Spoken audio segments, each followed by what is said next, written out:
are. Karen, tell everyone about the legislation that you Sure. put together.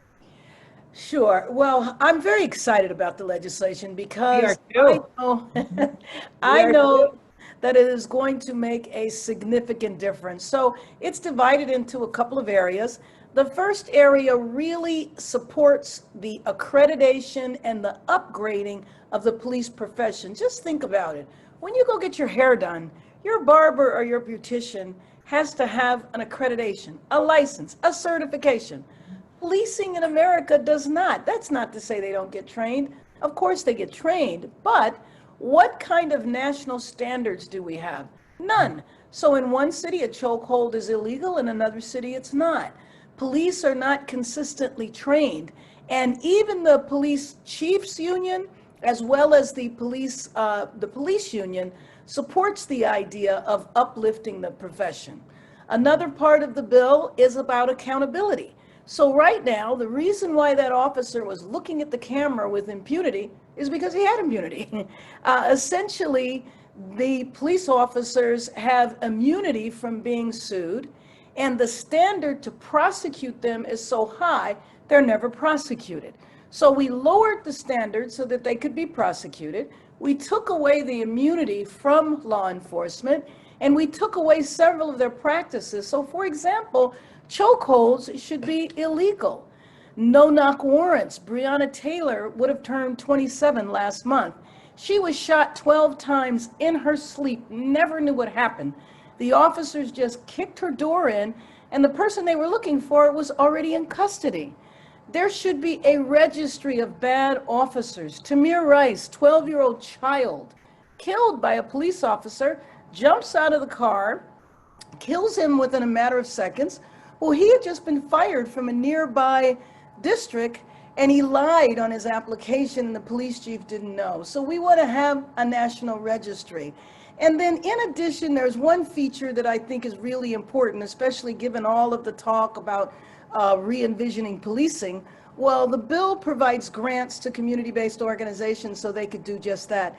Now, all of us hear all the time from police officers complaining they're not social workers. But what has happened over the years, we have shredded the safety net, and we've divested from social services like mental health, and we've left the police to deal with society's problems. That's not fair to them. That's not fair to the people. And so we want to change that. So giving communities grants will allow them to say, well, let's look at the priorities in the city. In Los Angeles, for example, we have a place called Twin Towers. It's our jail. It is filled with hundreds of inmates who are mentally ill. We say it is the most expensive mental institution in the United States. That's crazy. We're wasting so much money trying to solve communities' problems through suppression when what we need to do is provide supportive services.